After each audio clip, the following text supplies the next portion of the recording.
अध्याय 8 देख रहे हैं, devotional paths to the divine. इसका मतलब है ईश्वर से अनुराग। जितनी भी यहां बात होगी वहां एक शब्द बार बार आएगा, वो है मोक्ष। अंग्रेजी में इसको कहते हैं सैल्वेशन और हिंदी में इसको कहते हैं मुक्ति। तो जितने भी यहां पर चीजें होंगी ये हम डिस्कशन करेंगे, वो हर आदमी, हर सेंट, हर व्यक्ति यही कहना चाहेगा, जो बड़े बड़े लोग हुए, कि मुक्ति या फिर मोक्ष या सैल्वेशन का क्या रास्ता है।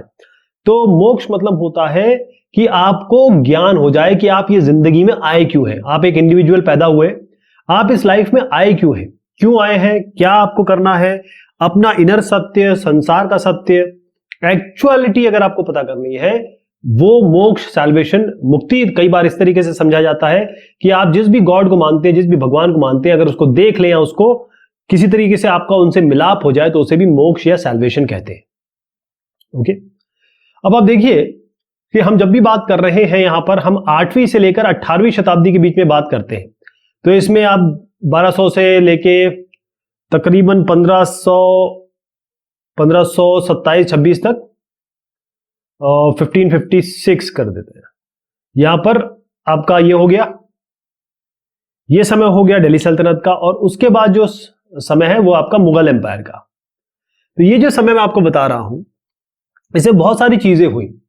होता ये है कि अगर आप किसी को देखोगे, अपने घर में देखोगे, बाहर देखोगे, तो लोग भजन कर रहे होंगे, लोग कव्वाली गा रहे होंगे, लोग कीर्तन कर रहे होंगे, शब्द गा रहे होंगे, कव्वाली गा रहे होंगे, और इतने जबरदस्त तरीके से कभी कभी गाते हैं कि वो आंखों में आंसू आ जाते हैं उनके। मतलब भगवान को इस तरीके से याद किया जाता है, या आपने देखा होगा, वो बिल्कुल आंखों से उनके आंसू बहने लगते हैं, और कई बार वो उनका नाम बोलते रहते हैं, मतलब चैंटिंग द नेम अगेन। अपना एक कहीं बैठ जाएंगे, हाथ में तस्बीह लेंगे या हाथ में कुछ रखेंगे, और धीरे धीरे धीरे उनका नाम पढ़ते रहेंगे, भगवान का नाम लेते रहेंगे। तो ये जो एक भक्ति है, पूजा है, इस तरीके की पूजा जो बड़ा इंटेंस डिवोशन है, यानी कि बिल्कुल फोर्सफुल, आप खो गए, आप बिल्कुल भगवान की याद में, भगवान की आराधना में तल्लीन हो गए, उसे इंटेंस डिवोशन कहा जा रहा है। यहां पर ये जो प्यार है, मोहब्बत है किनसे, भगवान से, यही शुरुआत थी, यही जन्म देती है भक्ति मूवमेंट को और सूफी मूवमेंट को, भक्ति आंदोलनों को और सूफी आंदोलनों को। तो आप यहां देखेंगे कि ये आपको दिख रहे हैं जो लोग, ये भक्ति मूवमेंट से रिलेटेड है, यहां जो लोग दिख रहे हैं ये सूफी मूवमेंट से रिलेटेड है। तो हुआ कैसे? खासतौर पे मैं आपको 8 और 18 शताब्दी की बात बता रहा हूं, और इसे तो 18वीं शताब्दी के बाद तो काफी इसमें बढ़ोतरी हुई।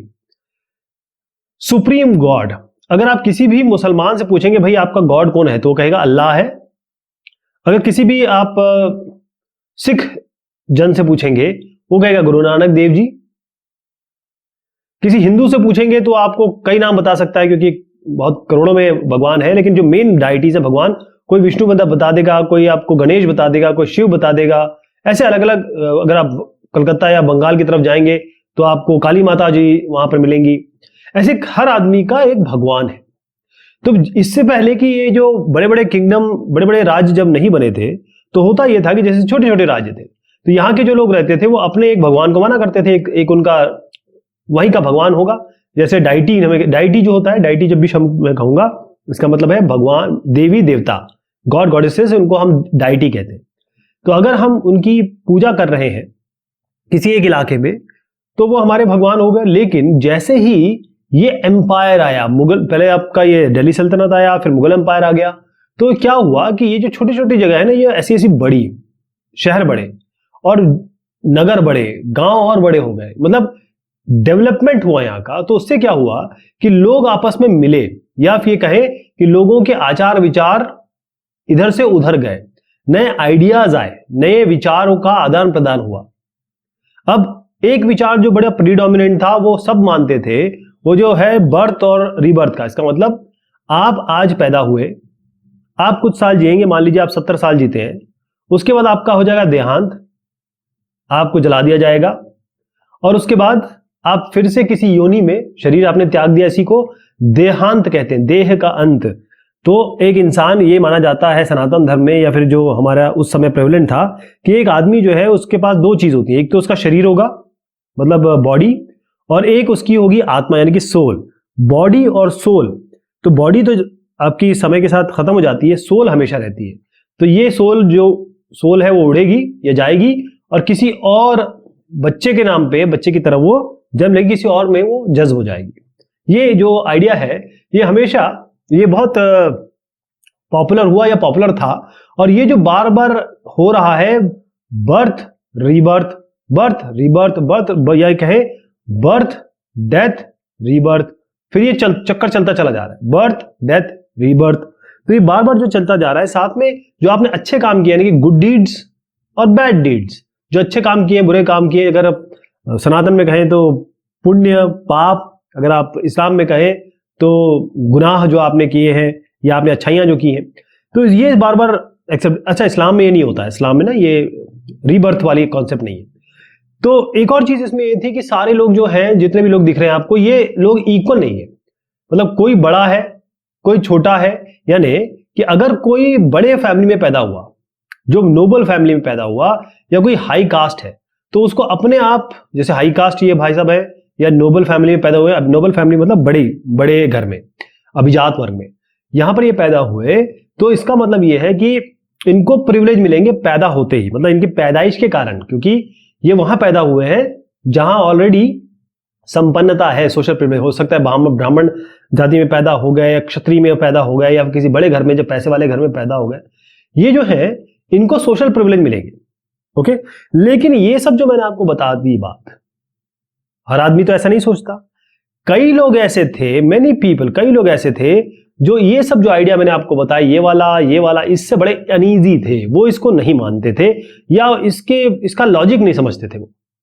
तो हुआ क्या, जब ये लोग नहीं मान रहे इस चीज को, तो जो लोग, फिर उनको कोई ना कोई ऑप्शन देखना होगा, तो कई लोग जैन धर्म की तरफ चले गए, कई लोग बुद्धा धर्म की तरफ चले गए, क्योंकि जैनिज्म और बुद्धिज्म में ये कहा गया है कि आपका ये जो साइकिल है, किसका, अभी जैसे मैंने बताया आपको, बर्थ डेथ रीबर्थ, ये जो साइकिल है इसको तोड़ा जा सकता है, इसको तोड़ा जा सकता है अगर आप थोड़ा पर्सनल एफर्ट लगाएं, अगर आप अपना खुद का एफर्ट लगाएं, और जो आपके सोशल डिफरेंसेस हैं, बड़ा छोटा, गरीब अमीर, ब्राह्मण क्षत्रिय वैश्य शूद्र, ये सब जो सोशल डिफरेंस है इसको भी आप खत्म कर सकते हैं, सोशल डिफरेंसेस को भी यहां पर, और साथ में जो मैंने आपको बताया पर्सनल एफर्ट आपको लगाने पड़ेंगे। ओके, कई लोग ने ये भी सोचा, क्योंकि ये तो जैन बुद्धिज्म की बात मैंने कर दी, कई ऐसे मानते थे कि जो सुप्रीम गॉड है, okay, idea of supreme God, अगर एक ऐसा भगवान है या ऐसे भगवान है जो अगर आप इनको भक्ति इनकी करेंगे बहुत तल्लीनता से, मान लीजिए गणेश जी है या शिव जी है, इनकी आप तल्लीनता से अगर पूजा करेंगे तो आपको ये इस चीजों से बचा सकते हैं। ओके, यही बात जो है यहां पर आप देखिए, एक कृष्ण जी हैं और यहां युद्ध लड़ा जा रहा है, ये है अर्जुन जी, ये है अर्जुन, ये है कृष्ण भगवान। कृष्ण भगवान जो है वो विष्णु का इनकारनेशन है, विष्णु का ही एक रूप है। तो यहां पर ये इनको समझा रहे हैं, बता रहे हैं, और वो सब जो चीज उन्होंने बताया वो बाकायदा श्रीमद् भगवद गीता में दर्ज की गई है, भगवद गीता। ओके, बड़ा बहुत इंपॉर्टेंट, सनातन धर्मियों के लिए बहुत इंपॉर्टेंट है ये श्रीमद् भगवद गीता। तो ये आइडिया भी था, कईयों ने कहा कि भाई भक्ति से हो सकता है, कईयों ने कहा कि भाई ऐसा है कि आप पर्सनल एफर्ट लगाइए, सुप्रीम गॉड तक पहुंच सकते हैं। और बुद्धिज्म जैनिज्म की हमने काफी बात की है, तो आप समझ रहे होंगे मैं क्या कह रहा हूं। उस जमाने में जब जिसकी हम बात कर रहे हैं, शुरुआत में शिव, विष्णु और दुर्गा जी। अभी देखिएगा, ये शिव भगवान है, ये दुर्गा जी है, दुर्गा देवी, और यहां पर आप देख रहे हैं कि तीसरे जो भगवान दिख रहे हैं आपके विष्णु, क्योंकि मैंने बताया था कृष्णा और राम सब इन्हीं के इनकारनेशन है, वो विष्णु भगवान ही है। तो ये बड़े इंपॉर्टेंट थे, बड़े सुप्रीम थे, लोग इन्हीं की पूजा करते थे, इन्हीं तीनों की पूजा करते थे। ऐसा हो रहा था कि भाई कोई अगर लोकल जगह है और उस जमाने में इन तीनों को पूजा कर रहे हैं, तो होता यह था कि जैसे कोई भगवान को वो पूज रहे हैं, तो भगवान को पूज रहे हैं तो वो कहीं ना कहीं इनसे रिलेट कर देते थे कि कहीं ना कहीं इनके ही इनकारनेशन है या इनका ही पुनर्जन्म है या इन्हीं का रूप है। कोई भी भगवान को मानते होंगे वो, क्योंकि करोड़ों में भगवान है सनातन धर्म में। तो इसीलिए अगर आप देखेंगे तो जो मेन भगवान है जिनकी पूजा होती है उनको भी अगर कोई लोकल लेवल पे मान रहा है तो वो भी कहीं ना कहीं वो इससे रिलेट कर देता था कि ये इन भगवान का ये रूप है उस जमाने में। ओके, अब पुराण में जो ये सब चीजें लिखी गई कि भाई आगे चल के, क्योंकि हो ये रहा था कि भाई जो शिव है, विष्णु है, दुर्गा है, अब लोकल चीजें चली जा रही है, लोग इसमें काफी कहानियां लिख रहे हैं, पौराणिक जो स्टोरीज है वो बन रही है। तो ये चीज पुराण में दर्ज की गई, बकायदा दर्ज की गई कि अगर कोई एक सच्चा डिवोटी है, सच्चा भगवान को मानने वाला है, चाहे वो किसी भी कास्ट से आता हो, किसी भी कास्ट को बिलोंग करता हो, उसको भगवान का आशीर्वाद मिलेगा, भगवान का दर्शन मिलेगा। और उसके बाद ये चीज इतनी पॉपुलर हो गई कि इवन जो जैन धर्म वाले थे और जो बुद्धिज्म वाले थे वो भी इसको मानने लगे, इसी बात को मानने लगे, क्योंकि पुराणास में दर्ज हो गई थी और धीरे धीरे ये चीज बड़ी पॉपुलर हो गई।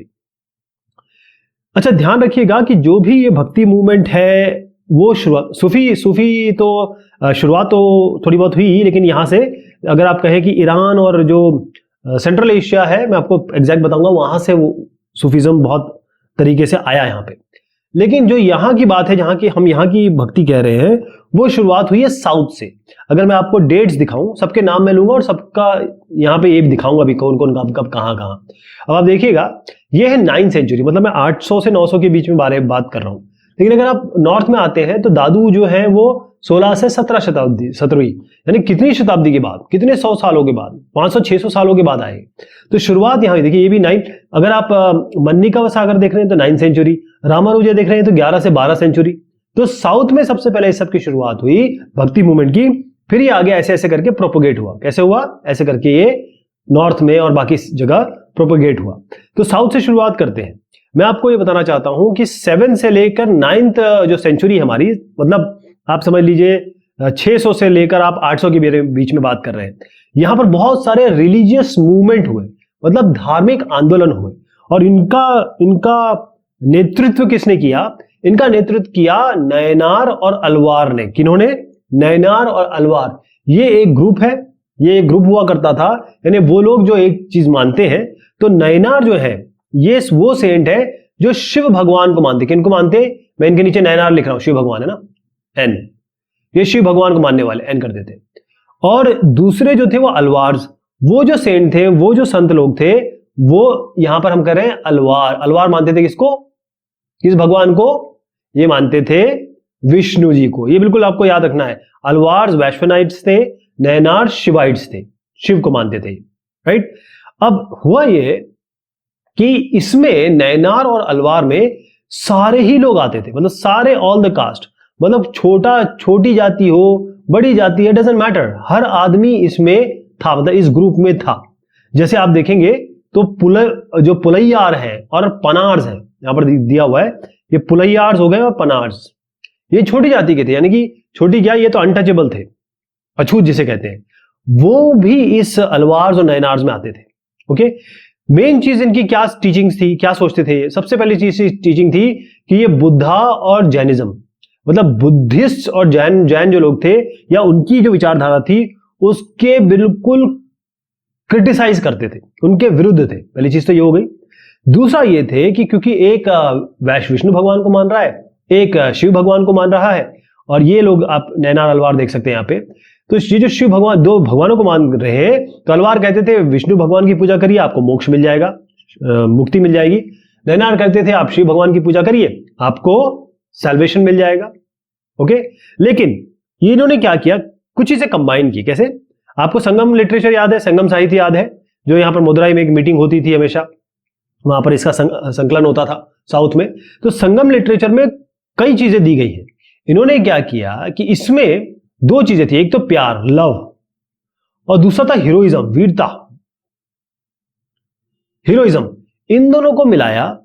और साथ में जो आइडिया था इनकी भक्ति का, भक्ति मतलब पूजा, तो क्या हो गया, लव हीरोइज्म तो ये लाए यहां से संगम लिटरेचर और भक्ति, अपने अपनी जो सोच थी इनकी, उन सबको मिलाया।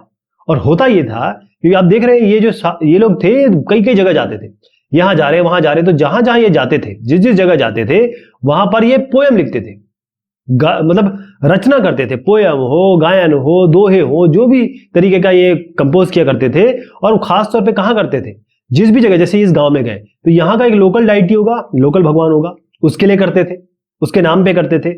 और बाकायदा इसमें मौसीकी भी देते थे, यानी म्यूजिक भी देते थे। तो जब आप देखिए, जब भी आप गाना सुनते हैं तो आप भाव विभोर हो जाते हैं ना। बस यही है कि इन्होंने, जितने भी मैं आपको भक्ति मूवमेंट के लोग दिखाऊंगा या फिर सूफी सेंट दिखाऊंगा, उन्होंने लिखा यानी कि उन्होंने पोएम्स लिखी है, उन्होंने बहुत सारी चीजें लिखी हैं, जैसे लेखन किया है, उन्होंने दोहे लिखे हैं। तो ये सारी चीजें जब इसको गाया जाता है तो लोगों को बहुत अच्छा लगता है, वो भाव विभोर हो जाते हैं। अच्छा, हुआ ये कि जो मैं नैनार और अलवार के में आ रहा हूं, लेकिन मैं कुछ इंपॉर्टेंट चीज यहां को बताना चाह रहा हूं। वो ये है, ये देखिएगा, जो मणिकावा सागर है उनका चित्रण है, एक मूर्ति है ब्रॉन्ज की, कांस्य की। अब देखिए, हुआ ये कि 10वीं और 12वीं शताब्दी के बीच में जो चोल और पांड्या किंग्स थे, अब मैंने आपको बताया ना कहां की बात हो रही है, साउथ की बात हो रही है, तो ये चोल हो गए, ये पांड्या हो गए। तो चोल और पांड्या, ये जो किंग्स थे, इन्होंने क्या किया कि जहां जहां ये नैनार, जहां जहां ये अलवार, ये जब गए, जहां जहां गए और जहां जहां इन्होंने अपनी भक्ति आंदोलन को बढ़ाया, इंपॉर्टेंट जगह पे इन चोलों ने और पांड्यों ने इनके लिए बना दिया टेंपल। कहीं टेंपल बना दिया, कहीं श्राइन बना दिया। तो हुआ क्या, एक तरीके से चोल और पांड्यों ने भक्ति मूवमेंट को, जो इनकी भक्ति मूवमेंट था, उसको जोड़ दिया टेंपल के साथ। मतलब टेंपल, मूर्ति पूजा, मंदिर पूजा और भक्ति, इनको रिलेट करने का काम किया किन्होंने, चोलों और पांड्यों ने किया। ओके, इसके अलावा क्या किया, जैसे ये बहुत इंपॉर्टेंट आदमी हुए, इनकी लिखाई इन्होंने, इसको कहते हैं हेजियोग्राफी। हेजियोग्राफी क्या होता है, रिलीजियस बायोग्राफी, यानी धार्मिक जीवनियां। जो इंपॉर्टेंट लोग थे, उनकी रिलीजियस बायोग्राफी या धार्मिक जीवनियां, डीजे कर रहा हूं, ये लिखाई, और इसी को कहते हैं हेजियोग्राफी, राइटिंग ऑफ सेंट्स लाइव्स। मतलब जो संत है उनकी लाइव्स के बारे में लिखना, इसको हम कहते हैं हेजियोग्राफी। ओके, याद रहेगा। अब मैं आपको जरा नैनार अलवार को डिटेल में बताता हूं। देखिए, नैनार जो है, यहां पर बहुत ध्यान से देखिएगा, मैं यहां एक एक करके लिख रहा हूं। सबसे पहले मैं नैनार का नाम ले रहा हूं। जो नैनार ग्रुप था, या नैनार को मानने वाले या नैनार पद्धति को सोचने वाले लोग थे, वो तकरीबन 63 नैनार थे, जो अलग अलग कास्ट से थे। वो पॉटरी भी थे, पॉटर था मतलब जो मिट्टी का काम करते हैं, अछूत भी थे, अनटचेबल वर्कर भी थे, पीजन भी थे यानी कि फार्मर भी थे, हंटर भी थे, शिकारी भी थे, सोल्जर भी थे यानी जो लड़ाई करते थे, वॉर करते थे, ब्राह्मण्स भी थे, और सरदार, चीफ लोग भी थे। इनमें अगर मैं नाम लू तो इसमें आते हैं अपार। कौन कौन से नाम आते हैं, अपार, संबंदर, सुंदरार और मणिकव सागर। नैनार है ये जो आप देख रहे हैं, ये मणिकव सागर है। ओके, जब मैं अलवार की बात करता हूं, ये कर देता हूं, ये 12 अलवार हुए।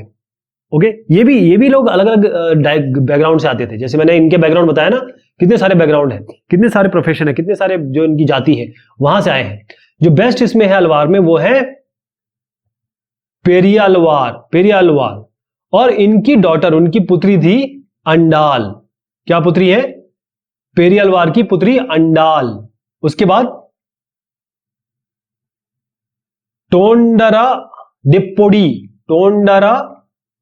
डिप्पोडी, सबके आगे अलवार लगा दीजिएगा आप। ये भी अलवार है, ये भी अलवार है, ये अलवार हो गए। और एक और है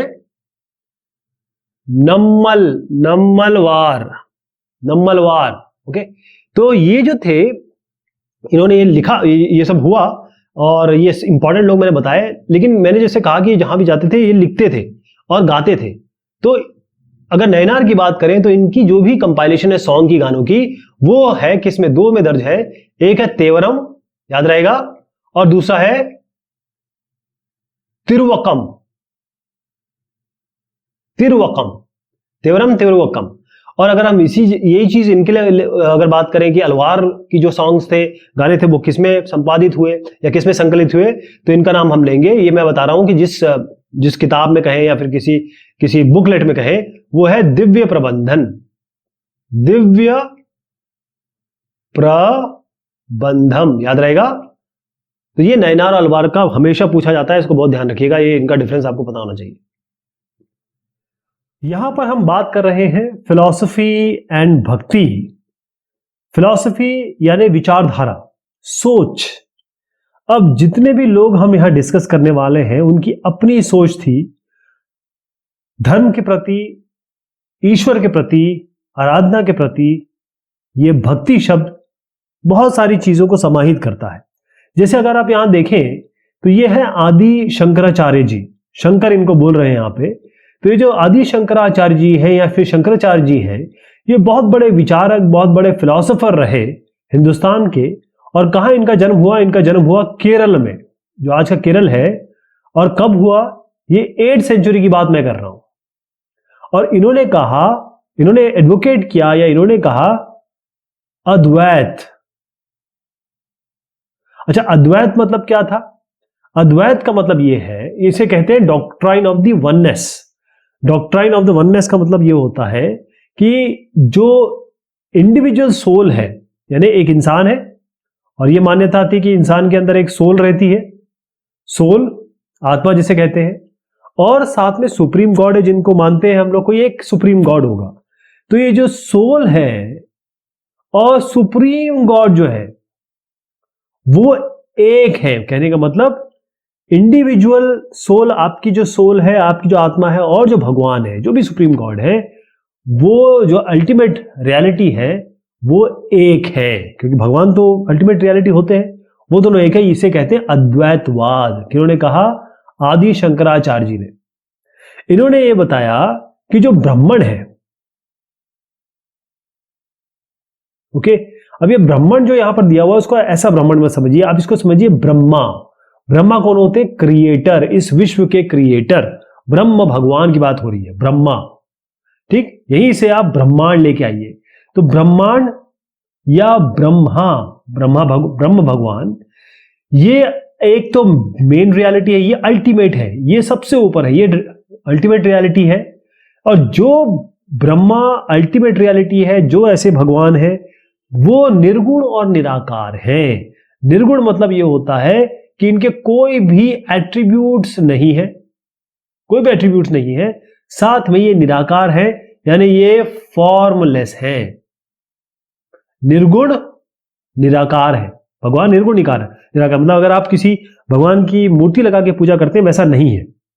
ओके, इसके अलावा उन्होंने कहा ये जो विश्व है जिसमें हम रहते हैं, यहां इंडिया है कहीं, तो ये जो विश्व है ये एक माया है। ये सारी चीजें माया है, इल्यूजन है। यानी इल्यूजन का मतलब ये होता है कि जो चीज नहीं है, जिसको हम मान रहे हैं सब कुछ, वो है ही नहीं, राइट।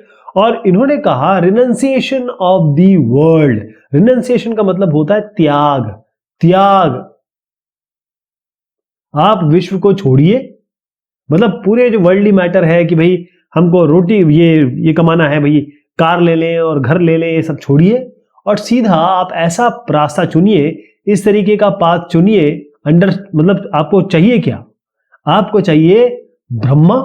और आप अगर ब्रह्मा को समझ लेते हैं, जैसे मैंने बताया आपको, ब्रह्मा, ये ब्रह्मांड है, ब्रह्मा से आया है, जिन्होंने ब्रह्मांड बनाया, वो ब्रह्मा, अगर आप उनको ऐसा पाथ लीजिए जिससे आप चलते हुए ब्रह्मा को समझ ले, और ताकि आप सैल्वेशन पा सके, मोक्ष पा सके।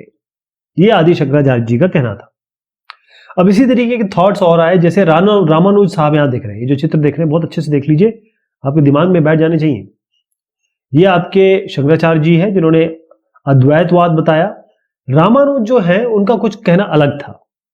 इनका जो आइडिया था वो क्या था? रामानुज पहले बता दूं, ये जो है ये हुए तमिलनाडु में। कहां हुए? तमिलनाडु में। और ये कब हुए? 11वीं शताब्दी में। तमिलनाडु 11वीं शताब्दी। और ये थे अलवार से काफी ये इन्फ्लुएंस थे, मतलब काफी प्रभावित थे अलवार से। अब आप जानते हैं अलवार्स कौन थे, जो विष्णु भगवान की पूजा करते थे। तो इन्होंने क्या कहा, रामानुज साहब ने कहा कि अगर आपको चाहिए सैल्वेशन, अगर आपको मोक्ष चाहिए, तो आप किसकी पूजा करिए और किसके पास पे आइए, विष्णु भगवान की पूजा करिए, विष्णु भगवान को मानिए, वही आपको सैल्वेशन या ये कहें वही आपको मोक्ष पे ले जाएंगे। राइट। इन्होंने कहा, जैसे मैंने कहा कि शंकर जी ने कहा कि अद्वैतवाद, इन्होंने कहा विश्वद्वैतवाद। इसको बहुत ध्यान से समझिएगा, ये रामानुज जी ने कहा है विशिष्ट द्वैतवाद। विशिष्ट, तो इसको बोलने में थोड़ा सा कठिनाई हो सकती है। विशिष्ट अद्वैत मतलब ये जो अद्वैत था मैंने बताया था, उसके आगे विशिष्ट लगा दीजिए, विशिष्ट अद्वैत। ये जो विशिष्ट अद्वैतवाद है, या ये कहें कि क्वालिफाइड वननेस, इनका डॉक्ट्राइन जो था विशिष्ट अद्वैत का, वो ये था कि सोल, यानी जैसे आप हैं, आपके अंदर एक सोल है, राइट। सोल जब ये भगवान से मिल जाती है, तो इन्होंने कहा था शंकराचार्य जी ने कि ये दोनों एक हो जाते। इन्होंने कहा ना, अगर ये भगवान से मिल भी जाती है तो आपकी आत्मा अलग रहेगी, भगवान अलग रहेगी। मतलब अलग अलग की बात की इन्होंने। जब ये मिल भी जाते हैं, जब आपको मतलब मोक्ष की प्राप्ति जब हो जाती है, तब भी सोल तो अलग रहती है। और यही चीज जो इन्होंने कही थी वो आगे चल के नॉर्थ इंडिया में बड़ी पॉपुलर हुई। मैं इन सबको अभी दिखाऊंगा आपको चित्रों में, ये पहले इनकी बात कर लेते हैं। अच्छा, यहां पर आप बात कर रहे हैं हम, जैसे मैंने आपको बताया चीजें साउथ से शुरुआत हुई, शंकराचार्य जी भी यहां पर, रामानुज भी यहां पर, बसवन्ना। अब थोड़ा सा ऊपर आ जाते हैं, यहां आ जाते हैं, कर्नाटक की तरफ आ जाते हैं। तो यहां पर बसवन्ना है, और बसवन्ना के साथी उनके कंपेनियंस कौन है, अल्लम्मा प्रभु और अक्का महादेवी। नाम ध्यान से देख लीजिएगा, बसवन्ना, अल्लम्मा प्रभु और अक्का महादेवी। तो इन लोगों ने शुरू किया, शुरुआत मतलब बसवन्ना तो मेन है, इन्होंने जो मूवमेंट शुरू किया उसका नाम था वीरशैववाद, वीरशैव मूवमेंट, वीरशैव आंदोलन चलाया। किन्होंने, बसवन्ना ने, अल्लमा प्रभु, अक्का महादेवी, ऐसे। और ये कब शुरू हुआ, ये शुरू हुआ कर्नाटका में। और कब शुरू हुआ, ये मिड 12th सेंचुरी यानी 1150 के करीब, उसके आगे ये शुरू हुआ।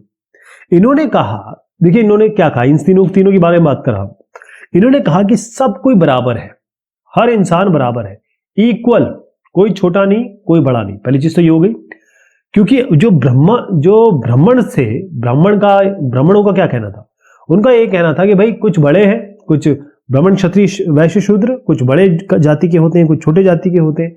इन्होंने कहा नहीं, जो ब्राह्मणों का जो कास्ट सिस्टम है इसको हम नहीं मानते, पहली चीज। दूसरा यह है कि जो ब्राह्मण जिस तरीके से औरतों को ट्रीट करते हैं, लेडीज को ट्रीट करते हैं, विमेन को ट्रीट करते हैं, वो हमें बिल्कुल मंजूर नहीं है। क्योंकि ब्राह्मण का कहना है कि औरतें घर में रहनी चाहिए, घर की शोभा है, बच्चे पैदा करना चाहिए उनको, ये सब चीजें, वो सब इसके खिलाफ थे। मतलब ये बसवन्ना, अल्लम्मा प्रभु इसके खिलाफ थे। और दूसरी चीज ये है कि कोई भी भगवान की पूजा और जो भी कर्म कांड, जो रिचुअल्स किए जाते हैं, उनके सख्त ये खिलाफ थे। मूर्ति पूजा और कर्मकांड के बसवन्ना, अल्लम्मा प्रभु, अक्का महादेवी बिल्कुल खिलाफ थे। अब इनको ध्यान से देख लीजिए, हमने किनकी बात की थी सबसे पहले, ये तो पहले चले गए, नम्मल अलवार, ये तो बात हो गई थी अलवार के बारे में जब हम बात कर रहे थे। और माणिक्य सागर भी बात कर ली थी 9th सेंचुरी की। हम बात कर रहे थे रामानुज साहब की। जो रामानुज साहब हो गए, यहाँ पर देखिएगा, यह है 11वीं-12वीं शताब्दी। ऊपर थोड़ा आ जाइएगा, मैं आपको बसवन्ना साहब बता रहा था, यह है बसवन्ना 12वीं शताब्दी। थोड़ा सा देखिएगा, ये आंध्रा और कर्नाटका, या कहें ये इलाका जो है कर्नाटक आंध्रा, क्योंकि अभी हम जानते हैं कर्नाटक आंध्रा, उस समय में तो ये नहीं था ना, ये अलग अलग नहीं थे, सब एक जैसे ही थे। अब जैसे मैंने आपको बताया कि धीरे धीरे यहां से चीजें बढ़ी आगे, तो बढ़ रही हैं आगे, कर्नाटका तक पहुंच गए हम लोग। उसके बाद हम आ जाइए महाराष्ट्र में। तो अब हम जो बात कर रहे हैं वो संतों के बारे में बात कर रहे हैं, जो महाराष्ट्र के। तो अगर आप देखेंगे कि 13वीं शताब्दी से लेकर 17वीं शताब्दी के बीच में महाराष्ट्र में बहुत सारे संत महात्मा आए। इसमें मेन नाम क्या क्या है, बहुत ध्यान से देखिए। सबसे पहला जो मैं आपको दिखा रहा हूं ये है, ये इनका नाम है जानेश्वर। क्या नाम है इनका, पहला अक्षर लिख देता हूं, जानेश्वर। ये है जानेश्वर, ओके। दूसरे यहां पर आप देख रहे हैं नामदेव, एन से लिख दे रहा हूं इनको, नामदेव। ये है एकनाथ, ये शाप जो आपको दिख रहे हैं तुकाराम, ये जो दिख रहे हैं तुकाराम, और औरतें भी थी जिसमें ये आप देख रहे हैं सक्कूबाई, ये सक्कूबाई हो गई। और फैमिली, पूरी जो फैमिली है चोखा मेला, ये फैमिली है, मतलब चोखा मेला कहें कि एक नाम है, और उनकी सारी फैमिली के जो जितने लोग थे उस तरीके के। तो ये जो लोग थे, और खास तौर पे इनका नाम चोखा मेला का नाम इसलिए ले लिया गया क्योंकि ये अनटचेबल है। ये जो महार जाति को आते थे, और महार का जिससे हमारे B.R. अम्बेडकर साहब भी आया करते थे, वो अछूत जाति थी, मतलब इनको छूना भी पाप था, ब्राह्मणों का खास तौर पे। तो फिर से बता देता हूं, ज्ञानेश्वर, नामदेव, यहां आप देख रहे हैं कि एकनाथ साहब, तुकाराम, सखुबाई और चोखा मेला और उनका परिवार, ये बड़े बड़े नाम हैं जो सेंट इस जमाने में आए। और इनका जो आइडिया था, जो रीजनल ट्रेडिशन इनका इस तरीके से था कि भाई भक्ति किस तरीके से की जाएगी। तो एक जगह है जिसका नाम है पंढरपुर, उसमें जिस तरीके से विष्णु भगवान कौन हो गए, यहां पर कहा जाता था, लोकल नेम है इनका विट्ठल। तो पंढरपुर में विट्ठल जो कि विष्णु भगवान है, जिस तरीके से उनकी पूजा होती थी, वो भक्ति का आइडिया था इनका कि इस तरीके से भक्ति होनी चाहिए। इसके अलावा एक और चीज थी कि हर एक आदमी के दिल में, ये मैं दिल बना देता हूं, हर आदमी के दिल में एक भगवान है। सबके दिल में एक भगवान होता है। तो दो टाइप चीज हो गई, एक तो पंढरपुर में जो विट्ठल है, विष्णु भगवान की जैसे पूजा होती थी, वो एक आइडिया था इनका, और दूसरा था कि हर आदमी के दिल में भगवान होता है। तो ये जो सेंट है, ये जो पोएट्स है, अच्छा सेंट जितने भी फेमस हुए ना, वो ऑलमोस्ट पोएट्स थे। पोएट्स मतलब वो कविता गाते थे, तभी लोग इनकी तरफ खींचे चले आते थे। कविता लिखते थे, उसको बाकायदा म्यूजिक उसमें देते थे और गाते थे, और लोग भी गाते थे इसको। तो पहली चीज तो ये थी कि ये किसी तरीका का भी जो रिचुअलिज्म है, मतलब कोई भी रिचुअल जो हो रहे हैं, मतलब कोई जी रहा है तो भी कर्म कांड हो रहे हैं, मर रहा है तो भी कर्म कांड हो रहे हैं, कोई किसी को रात को सपने आ रहे हैं तो भाई 40,000 की पूजा हो रही है। तो ये रिचुअल के बिल्कुल खिलाफ थे ये। और दूसरा है आउटवर्ड डिस्प्ले ऑफ पाइटी। पाइटी मतलब होता है शुद्धता, शीलता कहते हैं पाइटी को। तो जो आउटवर्ड डिस्प्ले है, मतलब आप दिखा रहे हो कि भाई हम क्लीन हैं, हम बढ़िया हैं, केवल दिखावा, जो साफ सुथरेपन का दिखावा है बाहर का, उसके बिल्कुल सख्त खिलाफ थे। और दूसरा था सोशल डिफरेंस, मतलब जन्म के आधार पे कोई महार का जाति में आ रहा है तो भाई वो अपने आप अनटचेबल हो गया। कोई अगर एम्परर की उसमें पैदा हो रहा है तो वो क्षत्रिय हो गया, वो कल को कोई यज्ञ करके वो ब्राह्मण भी बन सकता है। बिल्कुल इसके खिलाफ थे ये लोग। बल्कि अगर मैं थोड़ा सा और आगे बढ़ के कहूं कि ये बिल्कुल रिजेक्ट किया इन्होंने, कौन सा आइडिया इन्होंने किया, रिनंसिएशन का। रिनंसिएशन मतलब होता है त्याग।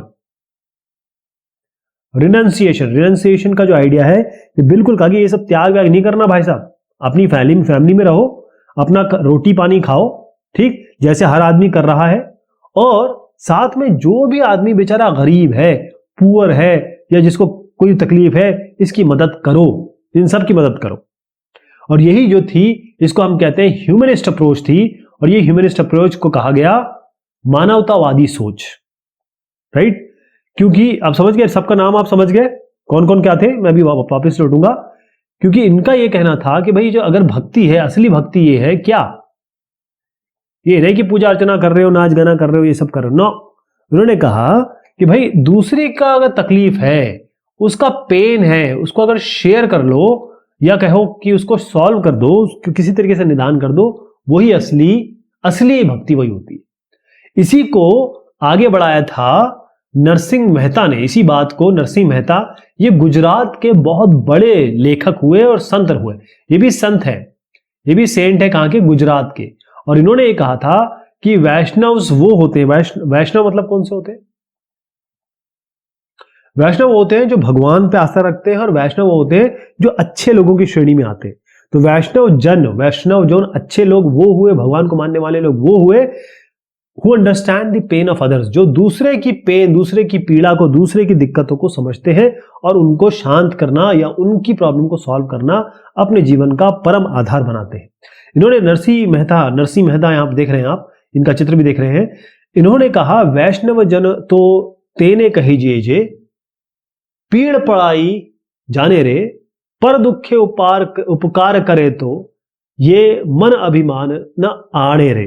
मतलब वैष्णव जन वैसे भगवान को पूजने वाले ऐसे लोग जो अच्छे जन हैं वो होते हैं जो पीड़ पड़ाई मतलब क्या होता है, मतलब जो दूसरे की पीड़ा को समझते हो और पर दुखे उपकार करे। अगर किसी के दुख में अगर आप उपकार करते हैं, मदद करते हैं, तो मन अभिमान ना आने रहे, यानी कि सेल्फ डिसीट, अंदर आपके अभिमान ना आए कि देखो मैंने इसकी मदद की, अब मुझे भी इससे कुछ चाहिए ना। तो जिन जिन का हमने नाम लिया उनको देख लेते हैं हम जरा, वो कहां कहां कब कब थे। देखिए यहां पर हम पहुंच गए महाराष्ट्र, तो तुकाराम जी हो गए, जानेश्वर जी हो गए। जानेश्वर जो है वो बसवन्ना के बाद आए, जानेश्वर 13वीं शताब्दी, नामदेव भी 13वीं से 14वीं शताब्दी, फिर उसके बाद आपके तुकाराम 16वीं शताब्दी और एकनाथ 16वीं शताब्दी। इन सब के नाम हमने लिए। नरसिंह मेहता भी आप यहां देख रहे हैं, ये 15वां शताब्दी 15th सेंचुरी में नरसिंह मेहता जो, अच्छा ये जो आप देख रहे हैं ना, ये जो भजन इन्होंने लिखा था, ये जो भजन है हमारे गांधी जी, इन्होंने बड़ा फेमस किया, गांधी जी गाते थे और अब पूरा देश गाता है ये। नाथपंथी, सिद्धा और योगी। पहले आपको मैं बताऊं कि आपको योगी आदित्यनाथ पता है? ये जो योगी आदित्यनाथ है ये अभी फिलहाल में यूपी के, उत्तर प्रदेश के मुख्यमंत्री हैं। बस ये समझ लीजिए कि ये नाथपंथी से आते हैं, नाथपंथी हैं ये। इनके जो लीडर हैं, जिनका इन्होंने जगह ली है, जिस पीठ की, वो नाथपंथी हैं। आपको ये पता है कि जो पतंजलि वाले हैं, पतंजलि वाले बाबा रामदेव, ये कौन है? ये है योगी, ये योगी श्रेणी से आते हैं। ओके। और सिद्धास या सिद्धाचारी, ये लोगों में क्या कॉमन है? सबसे इंपॉर्टेंट क्या है इनमें ये है कि वो सारे के सारे या तो योगा करते हैं, ध्यान लगाते हैं, चिंतन मनन करते हैं। आप देखें आग के आसपास बैठ के ये लोग कम कपड़े पहन के क्या कर रहे हैं, या फिर कहें कि फिर तो आगे लोगों ने भगवा पहनना शुरू कर दिया। भगवा मतलब होता है ऑरेंज कलर, सनातन का प्रतीक इसको माना जाता है, लेकिन ऐसा नहीं है, कलर तो कलर होता है। यहां पर आप देखिएगा ये जो सब लोग हैं ये क्या कर रहे हैं, तो इनकी भी अलग सोच थी। तो योगी मैं नाम लिख रहा हूं, एक तो नाथपंथी, सिद्धाचारी और सिद्धि वाले लोग, और योगी। ये जो लोग थे कई ऐसे, क्योंकि रिलीजन के अलग अलग ग्रुप बन गए थे, कई लोग जो थे ये लोग ऐसे लोग थे जो ब्राह्मणिकल चला आ रहा है, जिसमें कर्मकांड किए जा रहे हैं, रिचुअल किए जा रहे हैं, जो कन्वेंशनल रिलीजन चला आ रहा है, यानी कि पुराने तौर पे जो भी चीज चली आ रही है या धार्मिक तौर पे जो चली आ रही है, उसके विरुद्ध कई लोग थे जो ये मानते नहीं थे। वो केवल ये कहते थे कि देखो हम तो सिंपल आपको आर्ग्यूमेंट देते हैं, सिंपल आर्ग्यूमेंट देते हैं, है ना, हम लॉजिकल आर्ग्यूमेंट देते हैं। पता है ये क्यों करते हो भाई, बताओ इसका कारण क्या है? अगर लॉजिक नहीं है तो हम इसको नहीं मान रहे चीजों को। तो इसमें नाथपंथी, जैसे मैंने आपको बताया, सिद्धाचारीस और योगी, इन्हीं लोगों में थे जो ब्राह्मणिकल रिचुअल्स को फॉलो नहीं करते थे या उनको मानते नहीं थे, वो केवल अपनी लॉजिक पे बात करते थे। वो ये कहते थे अगर मोक्ष चाहिए, आपको देखना होगा कि जो ऋषिकेश है, ऋषिकेश देहरादून के पास एक जगह है, और ऋषिकेश में हजारों लाखों की तादाद में फॉरेनर्स आते हैं। फॉरेनर्स किस लिए आते हैं? वो आते हैं मोक्ष की तलाश में, वो आते हैं सैल्वेशन की तलाश में। और यहां पर क्या होता है? यही सब होता है, मतलब योगा कराया जाता है, मेडिटेशन कराया जाता है, वही है यहाँ पे।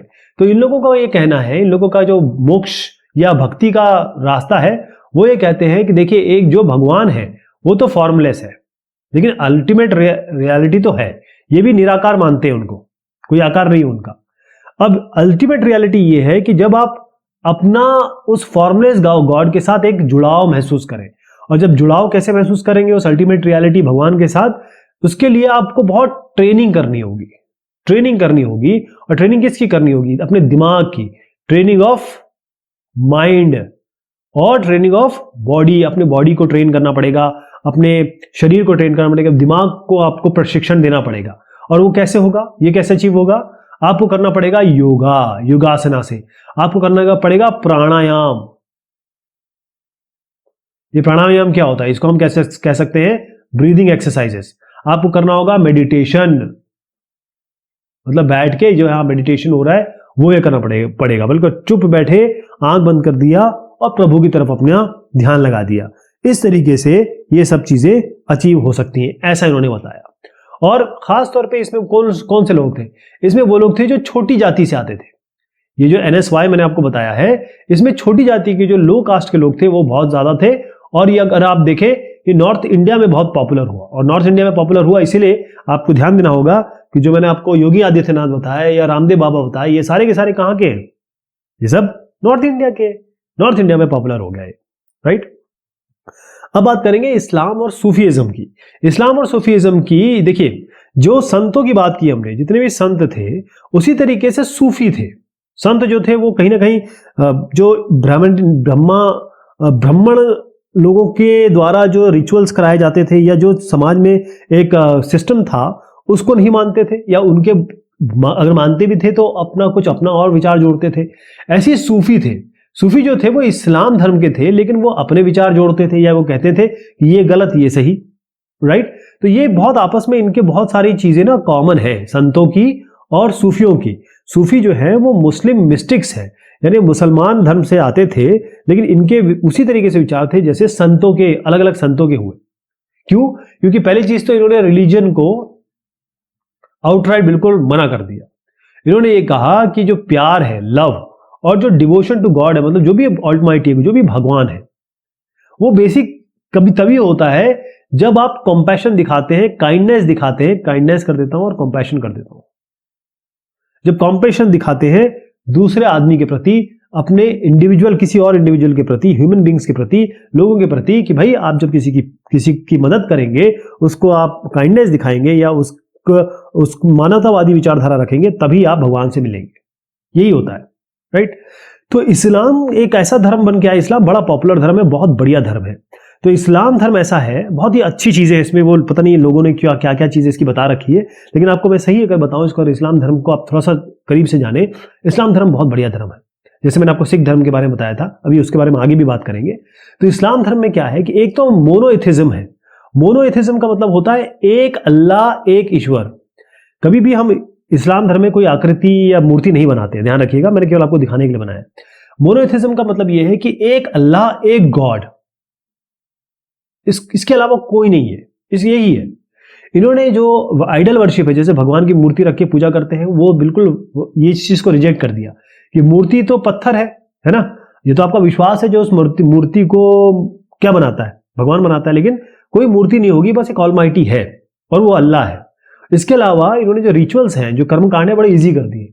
होता क्या था कि भाई लोग इकट्ठा होते थे और 5 वक्त की नमाज पढ़ते थे मस्जिद में, बस यही बहुत इजी कर दिया इन्होंने प्रेयर का तरीका।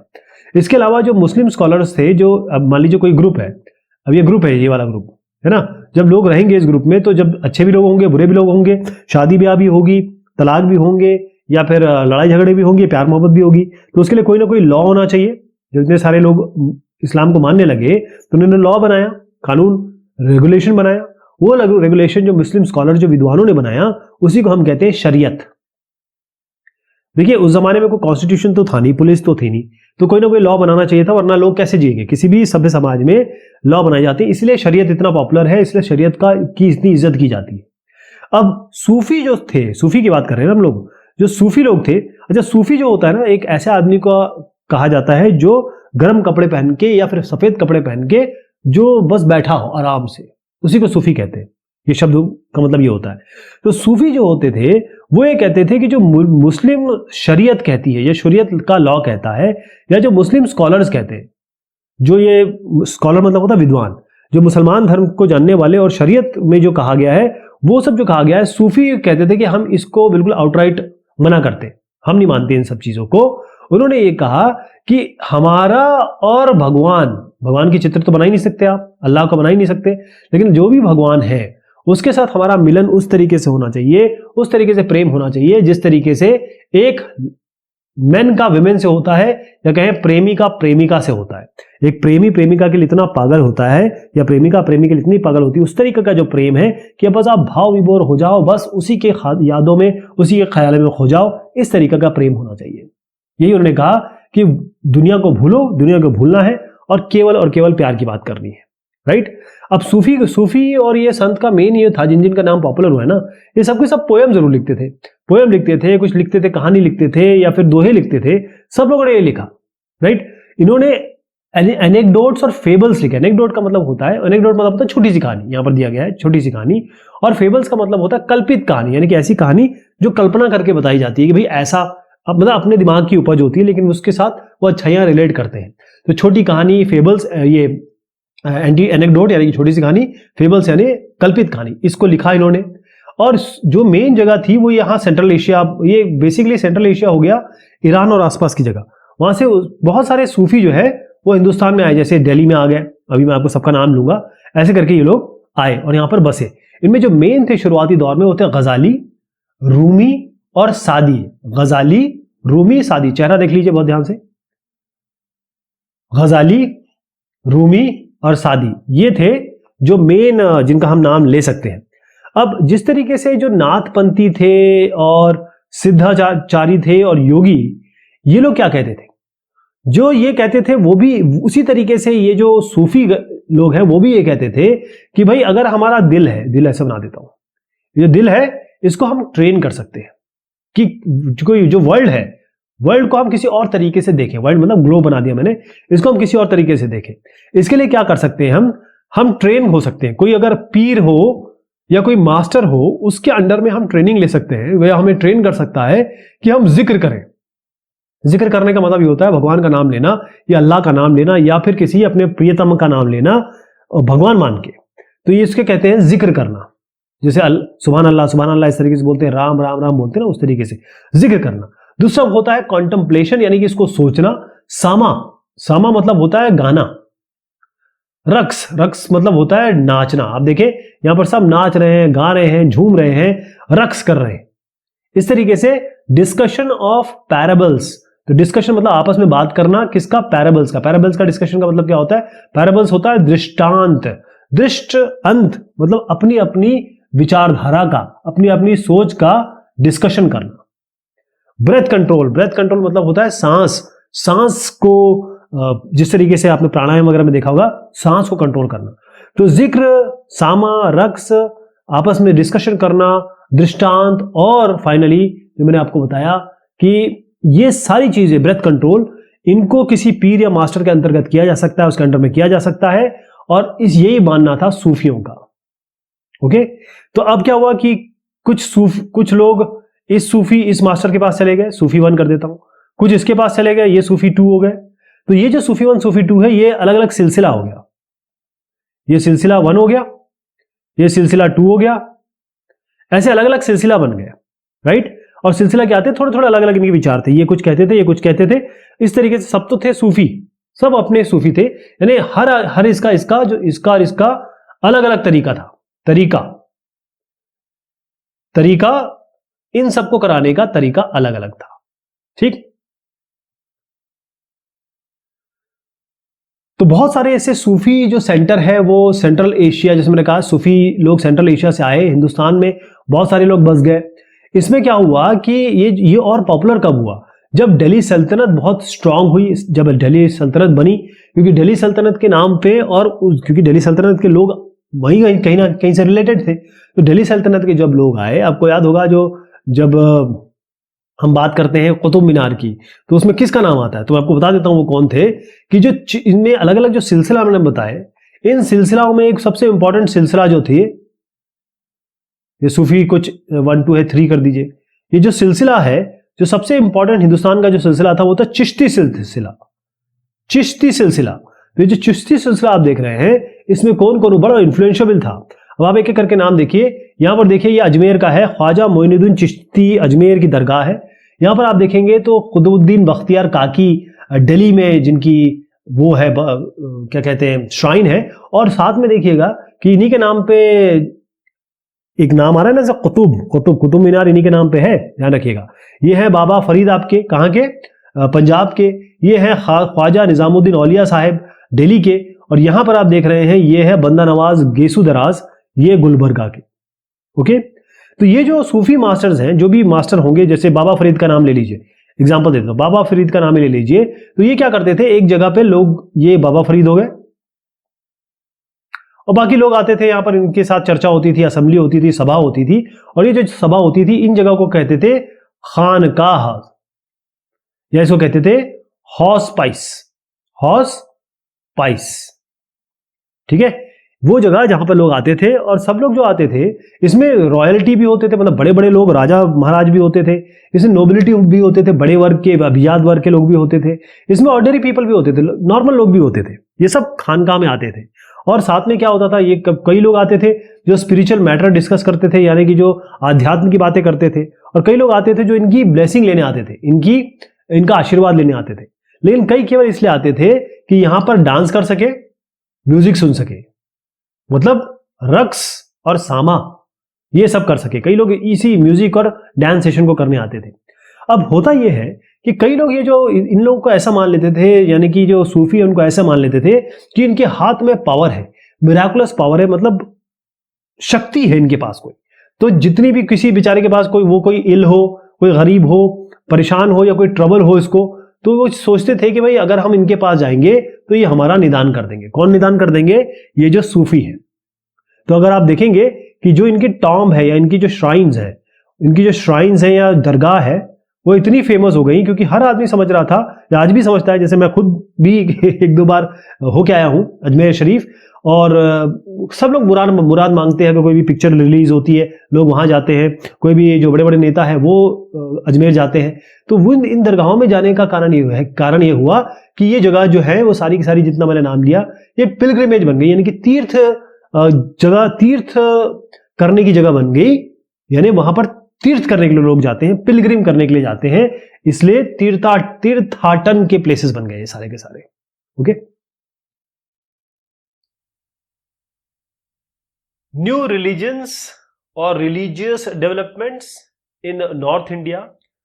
तो अभी तक हमने जो बात की वो साउथ इंडिया की कर ली, उसके बाद हमने महाराष्ट्र की भी बात कर ली और गुजरात भी चले गए थे। अब जो नॉर्थ इंडिया है, जो आज का उत्तर प्रदेश, मध्य प्रदेश का जो इलाका आप देखते हैं, वहां पर क्या हो रहा था? तो 13वीं शताब्दी की अगर मैं बात करूं, 13th सेंचुरी, तो भक्ति मूवमेंट कहां पर?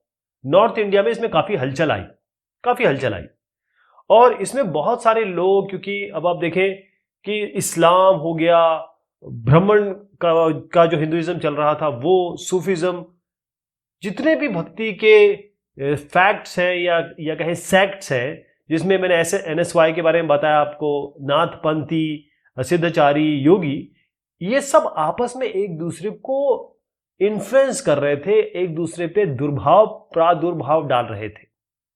और जैसे जैसे नए टाउन हो रहे थे, नए नगर हो रहे थे, नए टाउन कह दीजिए या फिर किंगडम कह दीजिए, लोग जो हैं वो किसी तरीके से नए काम उठा रहे थे और अपने काम में क्या रोल है उनका। खास तौर पर अगर मैं बात करूं तो क्राफ्ट्स पर्सन्स जो थे, जो शिल्पकला का काम करते थे, जो पीजेंट्स थे यानी फार्मर, ट्रेडर्स, मर्चेंट जो आदान प्रदान का काम करते थे, लेबरर्स मतलब फिजिकल लेबर का जो काम करते थे, वो क्या करते थे कि क्योंकि बहुत सारी चीजें चल रही थी, ये लोग सब आते थे और इन लोगों को सुनते थे, यानी कि जो नए रिलीजियस विचार लेके आए थे या फिर जो नए विचार लेके आए थे उनको ये लोग सुनते थे और जो उनको अच्छा लगता था वो ये आगे बढ़ाते थे, प्रोपोगेट करते थे। तो इसी का अगर एग्जाम्पल लिया जाए तो इसमें दो इंपॉर्टेंट नाम है। यहां पर आप देख रहे हैं कबीरदास, इनका पूरा नाम कबीरदास है, और यहां पर है बाबा गुरु नानक देव जी। ओके, अब इसमें ये जो थे, मैं जो इन दोनों का नाम ले रहा हूं, इन्होंने जितना भी रिलीजन में जो भी चीजें चले आ रही थी, जो कहते हैं कि ऑर्थोडॉक्स या रूढ़ीवादी जो चीज चली आ रही, उनको सीधा मना किया कि हम इस पे विश्वास नहीं करते। चाहे हिंदू धर्म में ले लीजिए, चाहे मुसलमान धर्म में ले लीजिए, बिल्कुल दे आउटराइट डिनाइड इट। लेकिन यहां पर आप तुलसीदास और आगे सूरदास को भी दिखाऊं मैं आपको, तुलसीदास और सूरदास ऐसे नहीं थे। तुलसीदास और जो सूरदास थे वो आज का जो कल्चर है या कहें कि जो बिलीव्स है, चाहे वो, वैसे तुलसीदास और जिनकी मैं बात कर रहा हूं, ये तो सूरदास तो केवल हिंदू धर्म के बारे में बात कर रहे थे और ये कह रहे थे कि जो भी चल रहा है वो ठीक है, कोई इसमें दिक्कत नहीं है, मतलब जो भी रिचुअल्स होते हैं, कर्मकांड होते हैं, वो तो ठीक है, लेकिन हम ये सारी चीजें जो है वो सबको देने के पक्ष में है। ऐसे नहीं कि जैसे ब्राह्मणों को सब कुछ मिल रहा है, क्षत्रियों को सब कुछ मिल रहा है, शूद्रों को कुछ भी नहीं मिल रहा है। अब तुलसीदास जो है वो भगवान को मानते थे, यानी कि भगवान का उन्होंने जो आकृति या रूप रखा था वो था राम भगवान। ठीक, राम भगवान, बेसिकली राम जो है वो उनको विष्णु का प्रतीक या विष्णु का वो भी माना जाता है, इनकारनेशन। अब तुलसीदास साहब ने यहां पर लिखी रामचरितमानस, और ये लिखी अवधि में, उस जगह की भाषा में आपको दिखाऊं। अगर आप लखनऊ के और आसपास के इलाकों को देखेंगे तो वो हो गया आपका रामचरितमानस अवधि भाषा में, ये लोकल भाषा उस जमाने की हुई। ईस्टर्न उत्तर प्रदेश आप समझ लीजिए, ईस्टर्न मतलब होता है ये पूर्वी, नॉर्थ साउथ ईस्ट वेस्ट, पूर्वी उत्तर प्रदेश। अगर उत्तर प्रदेश ऐसा है तो ये इस जगह की बात हो रही है, वहां पर अवधि बोली जाती थी। उसमें इन्होंने रामचरितमानस लिखी, और ये जो रामचरितमानस लिखी इसमें ये बहुत बड़ा काम था इनका, बहुत बड़ा काम था। यहां पर आप देखेंगे कि मैं आपको सूरदास जी को दिखाना चाह रहा हूं। ये आपका सूरदास जी देख रहे हैं, ये बहुत उत्साही या कहें प्रगाढ़ डिवोटी थे। किसके? कृष्ण भगवान के। किसके थे? कृष्ण भगवान के सूरदास जी। और सूरदास जी के बारे में यह है कि इनको दिखाई नहीं देता था, तो इन्होंने क्या क्या लिखा? इन्होंने लिखा सुर सागर, इन्होंने लिखा सुर सारावली और साहित्य लहरी। यानी सुर सागर, सुर सारावली और साहित्य लहरी, ये इनके कंपोजिशन थे, जिसमें इनकी सारी जो भक्ति भावना थी वो दर्ज थी। और इसी समय, बिल्कुल इसी समय की बात करिए तो यहां पर आसाम में हुए शंकरदेव, ये आप देख रहे हैं, ये है श्रीमंत शंकरदेव। शंकरदेव जी है ये, उसी जमाने में जब सूरदास हुए। और ये जो साहब थे, मतलब अगर समझ लीजिए 15वीं शताब्दी, लेट 15वीं शताब्दी की बात कर लीजिए, 15वीं शताब्दी के आखिरी के समय की बात कर रहा हूं मैं। तो ये जो आसाम में हुए, इनका नाम है श्रीमंत शंकरदेव, और ये थे विष्णु के भक्त। किस भगवान के? विष्णु भगवान के भक्त हुए। और इनका ये था कि भाई डिवोशन, डेडिकेशन जो हो विष्णु जी के लिए हुए। इसके लिए इन्होंने बहुत सारी पोएम्स लिखी, बहुत सारे प्लेज लिखे। और किस में लिखी? वो असमीज में, असमिया भाषा में इन्होंने पोएम्स लिखे और प्ले लिखे, यानी कि गीत लिखे, नाटक लिखे, कहानियां लिखे। इन्होंने एक नई प्रैक्टिस शुरू की वहां पर, वो थी नाम घर की। किसकी थी? नाम, NAM, नाम घर की प्रैक्टिस थी। या ये कहें कि ऐसी जगह, ऐसा घर जहां पर क्या होता है, जहां पर रिसाइटेशन होगा, मतलब गाया जाएगा और प्रेयर की जाएगी, जैसे चर्च वगैरह नहीं होता है, उसी तरीके की इस इन्होंने चीज एक बनाई कि भाई वहां पर जो गीत है उनको गाया जाएगा और प्रभु की आराधना की जाएगी। और ये जो इन्होंने बनाया नाम घर, ये आज भी अगर आप जाएंगे आसाम में तो आज भी प्रचलित है। क्लियर? अब इसमें और भी ये जो सब ट्रेडिशन की बात मैं कर रहा हूं, इसमें एक साहब थे दादू दयाल जी, आप ये देख रहे हैं, ये है दादू दयाल जी। इसमें रविदास जी भी हुए और फिर मीराबाई जी भी हुई। अब मीराबाई जी के बारे में ये है, क्योंकि इनके बारे में बात करना जरूरी है, इनके पीछे एक इतिहास है। मीराबाई जो है वो राजपूत खानदान से थी। इनकी शादी हुई थी भोजराज जी से। किससे हुई थी? भोजराज जी से। और भोजराज जी कौन थे? ये राणा सांगा के बेटे थे। भोजराज जी राणा सांगा के बेटे थे। और राणा सांगा जो थे वो कौन थे? वो चित्तौड़गढ़, मेवाड़ के राजा थे, मेवाड़ के शासक थे। तो बहुत बड़े खानदान में भोजराज से इनकी शादी हुई थी। लेकिन अल्टीमेटली क्या हुआ? जो मीराबाई हैं वो डिसाइपल बन गई, अनुयायी बन गई किनकी? रविदास जी की। मीराबाई बन गई रविदास जी की क्या? उनकी एक अनुयायी। और इनकी जो शादी हुई थी, मैंने जैसे बताया आपको, 16वीं शताब्दी में हुई थी, मेवाड़ के फैमिली में। लेकिन ये बन गए रविदास जी की अनुयायी। और रविदास जी जो थे वो अछूत थे, मतलब जो अतिशूद्र कम्युनिटी में आते हैं उनके ये वो बन गए, इनकी अनुयायी बन गए रविदास जी की। अब इन्होंने क्या किया? मीराबाई जी ने, इन्होंने एक नई चीज बताई, इन्होंने नई चीज समझाई। और इन्होंने ये कहा कि भाई मैं कृष्ण भगवान को अपना सब कुछ मानती हूं। तो ये वो कहती थी कि कृष्ण भगवान मेरे हस्बैंड है, पति, मेरे दोस्त है, फ्रेंड, मेरे सब कुछ है, मेरे हर चीज में वो रग रग में व्याप्त है, मैं इनसे अथाह प्रेम करती हूं। और इसके लिए ये जो भक्ति थी इनकी, इस डिवोशन जो कृष्ण भगवान के लिए था, उसके लिए इन्होंने बहुत सारे भजन लिखे। और इन्होंने सीधी बात कही। यहां पर देखिए, राणा जो है, राणा वो होते जो शासन करते हैं उस इलाके में जहां की ये बात हो रही है। और ये कहा गया, ये बताया गया कि इनको वो भी दिया गया, क्या, जहर भी दिया गया, लेकिन इनको भगवान पे विश्वास था, ये बच गई। इन्होंने पी लिया जहर का जो घूंट है, लेकिन फिर ये बच गई। फिर इन्होंने जो अपर कास्ट है, क्योंकि ये रविदास जी की वो बन गई थी, तो जितनी भी अपर कास्ट है उसमें जो जो चल रहा था उसको इन्होंने बहुत ज्यादा उसका क्रिटिसिज्म किया, यानी उपहास उड़ाया, चैलेंज भी किया। और जो इन्होंने भजन लिखे वो तो बहुत पॉपुलर है, जो आम जनता है, राजस्थान के लिए लीजिए, गुजरात के लिए लीजिए, बहुत ज्यादा ये आम जनता में प्रचलित है, लोग अभी भी गाते हैं। ओके, एक चीज और ध्यान दीजिएगा, इसमें सब में मैंने एक चीज बताई है, जितने भी सेंट्स हुए ना, इन्होंने क्या किया कि अपनी जो रीजनल लैंग्वेज थी, अपनी जो वहां की भाषा थी, उसमें गीत, दोहे, ये सब उसमें लिखे। तो इससे क्या हुआ कि एक जनरेशन ने इसको सुना, फिर ये दूसरे जनरेशन में गया, ऐसे चलता चला गया, मतलब अगले जनरेशन में ये मौखिक तौर पे आगे बढ़ता चला गया। और खास तौर पे जो गरीब लोग हुआ करते थे, पुअर लोग हुआ करते थे, और जो ऐसे बेचारी मार्जिनलाइज कम्युनिटी, या कहते हैं डिप्राइव्ड कम्युनिटी, बहुत दबी कुचली जो सामाजिक श्रेणी में लोग आते थे, और जो औरतें थी, औरतें भी उस जमाने में दबी कुचली थी, बहुत ज्यादा दबी कुचली थी, उन्होंने इनके सॉन्ग को आगे बढ़ाया, लेकिन साथ में अपने एक्सपीरियंस भी जोड़ दिए, अपनी चीजें भी जोड़ दी। तो आज जो हम देखते हैं वो बड़ा हमारा कल्चर है कि जो चीजें इन्होंने कही और जो चीज हुई लोगों के साथ, वो सब मिक्स होकर हमारे सामने आता है।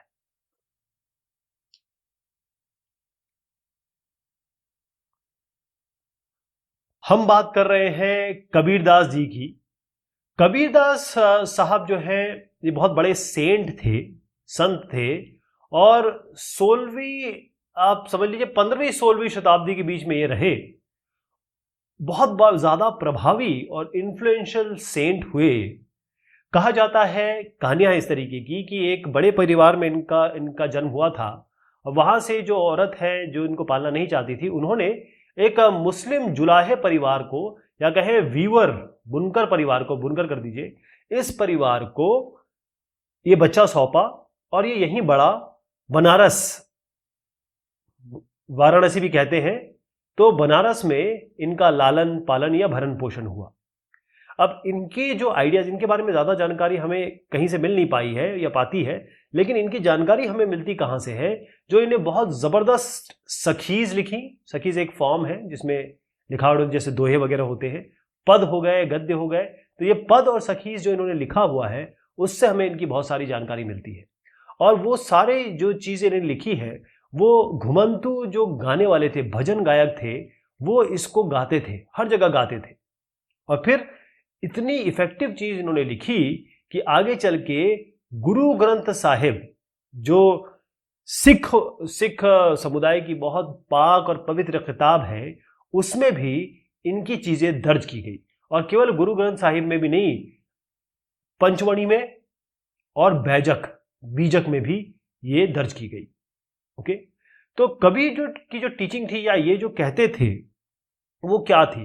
वो थी इंडीड वेहमेंट। इसका मतलब होता है प्रचंड, बहुत जबरदस्त तरीके से ये मानते थे कि जितनी भी हिंदू और मुस्लिम, देखिए दोनों के प्रति इन्होंने बोला, जितने भी हिंदू और मुस्लिम में क्या क्या चल रहे हैं, पहली चीज तो ये है कि जो आडंबर चल रहा है,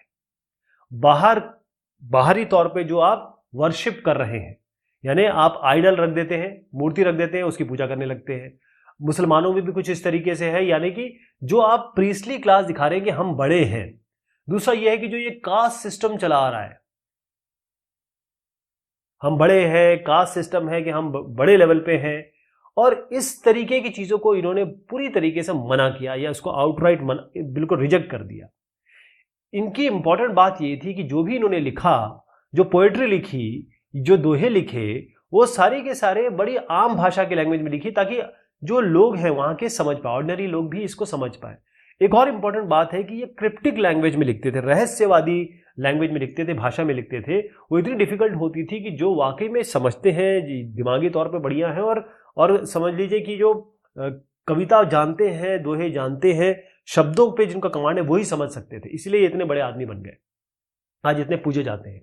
तो कबीर ये मानते थे कि निराकार मतलब फॉर्मलेस एक अपार शक्ति है, सुप्रीम गॉड है, और इनके प्रति इस भगवान को पाने का जो ये कहें सैल्वेशन, मोक्ष पाने का जो तरीका है, वो केवल भक्ति है, ओनली भक्ति है, और डिवोशन है इनके प्रति। तो हिंदू मुस्लिम सभी इनको माना करते थे। फिर से मैं आपको थोड़ा सा एक शॉर्ट में बता देता हूँ।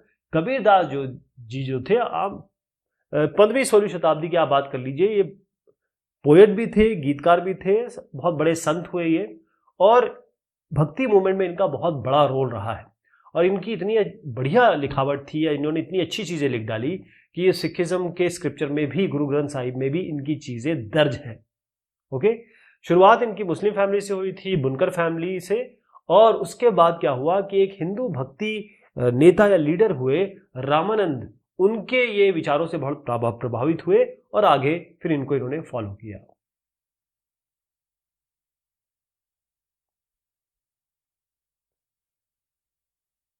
हम बात कर रहे हैं बाबा गुरु नानक देव जी की। तो गुरु नानक देव जी, आप सिख धर्म जो जानते हैं ना, वो उसकी बात हम शुरू कर रहे हैं। गुरु नानक देव जी, इनका टाइम बताया गया है 1469 से 1539, 1469 से 1539, और इनका जो जन्म हुआ था वो था तलवंडी में हुआ था। और जो अभी फिलहाल अगर आप देखा जाए तो ननकाना साहिब है पाकिस्तान में। कहां पर है? पाकिस्तान, पीएन कर रहा हूं, पाकिस्तान में है। और ये कई जगह गए, अपने विचार इन्होंने रखे, प्रस्तुत किए, लोग इनसे बड़े इन्फ्लुएंस हुए, मतलब प्रभावित हुए, और फाइनली करतारपुर साहिब, आज जिसकी बात होती है, कॉरिडोर खुला है, पाकिस्तान ने बहुत बढ़िया काम किया है, एक जेस्चर है उनका हिंदुस्तानियों के प्रति। तो करतारपुर साहिब जो है, उसका द्वार खुला है करतारपुर साहिब में। फाइनली ये गुरु नानक देव जी, जिसे हम कहते हैं कि डेरा बाबा नानक, और ये कहाँ है? ये रावी नदी के किनारे पे है, रावी नदी, वहां पर है ये। तो वहां पर इन्होंने क्या किया कि किस तरीके से वर्शिप की जाएगी, किस तरीके से आपको पूजा आराधना करनी है, और खुद के जो हाइम्स हैं, मतलब खुद की जो लिखावट है, या आप दोहे कह लीजिए या पंक्तियां कह लीजिए, खुद की जो है वो वहाँ प्रीच होती थी या गाई जाती थी। इनके जो भी अनुयायी थे उसको गाते थे, और उस मतलब मौसीकी के साथ उसको प्रस्तुत करते थे। इन्होंने एक चीज़ बताई, एक बहुत इंपॉर्टेंट चीज़ थी, कि भाई आपका कोई भी कास्ट हो, आपका कोई भी क्रीड हो, कोई भी जेंडर हो, किसी भी धर्म से आते हो, कोई भी आप किसी भी श्रेणी से आते हो, कोई भी आपका लिंग हो, आप सभी, मतलब यहाँ इतना इंपॉर्टेंट इनके लिए कहा गया है कि सभी एक कॉमन किचन में खाना खाते थे, सभी एक साथ बैठ के खाना खाते थे, और इसी को कहा जाता है लंगर। क्या कहा जाता है? लंगर। आज भी आप देखेंगे कि हर गुरुद्वारे में लंगर चलता है, और जो सिख लोग हैं वो हर जगह जाके लंगर, मतलब खाने की व्यवस्था जरूर कर देते हैं, राइट। तो शुरुआत में इस जगह को कहा गया, जहां पर जो गुरु नानक देव जी की हम बात कर रहे हैं, सीक्रेट पवित्र स्थान को, इसको कहा गया धर्मसाल। फिर धीरे धीरे धीरे इसका नाम जो है आज हम जो जानते हैं, गुरु का द्वार, गुरुद्वारा, तो आप देखेंगे अब इसको गुरुद्वारा कहा जाता है। गुरुद्वारा वही जगह है जहां पर पूजा आराधना होती है, और साथ में पूजा आराधना किसी आइडोल की नहीं होती है, किसी मूर्ति की नहीं होती है, और यहां पर सारे अच्छे काम किए जाते हैं, साथ में ये लंगर किया जाता है। क्लियर? अच्छा, हुआ ये कि जब इनका देहांत हो रहा था, मतलब इनका आखिरी समय आया, तो 1539 की मैं बात बताऊं, गुरु नानक देव जी के बहुत सारे अनुयायी थे। उनमें से एक बहुत इंपॉर्टेंट अनुयायी हुए, जिसको गुरु नानक देव जी ने कहा कि ये मेरा सक्सेसर है, ये मेरा उत्तराधिकारी है। उनका नाम था लहणा। उन साहब का नाम क्या था? लहणा। और वही जो लहणा है वो आगे चल के गुरु अंगद जी कहलाए। अच्छा, गुरु अंगद जी क्यों? क्योंकि अंगद का मतलब होता है किसी के अंग से। तो फाइनली ये क्या हुआ कि जो गुरु नानक देव जी हैं, उनका अंग है, उनका पार्ट है लहना, इसलिए इनका नाम गुरु अंगद पड़ा, राइट। अच्छा, गुरु अंगद जी ने क्या किया कि जितने भी यहां पर गुरु नानक देव जी ने जो कंपोजिशन की थी, जो भी लिखावट थी, जो भी इन्होंने लिखा, वो इन्होंने लिया, और साथ में गुरु अंगद जी ने अपनी चीजें भी जोड़ी, राइट। अब आप देखेंगे कि ये सब जो उन्होंने किया वो एक नई लिपि में किया, एक नए स्क्रिप्ट में किया, जिसको कहा जाता है गुरमुखी में।